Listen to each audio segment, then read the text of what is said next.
Great morning mga kabaita. We are here at Coyo, Palawan.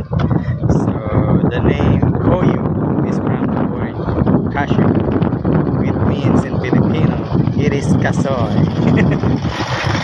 So so we are exploring this place. Explore mo natin yung lugar na to.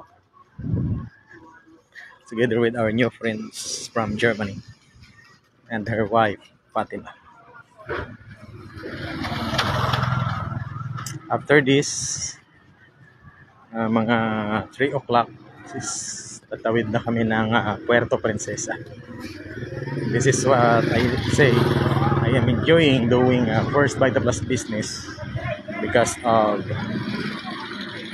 we can go somewhere else. Yan. Ito yung matagal nating hinanap. So, andito lang pala. But you enjoy? I enjoy, yeah. I carry on driving if necessary, you know. But the foods that we're looking for is here. Sometimes you lose, sometimes the others win. Yeah. Right. Andito lang pala sila. Let's get inside.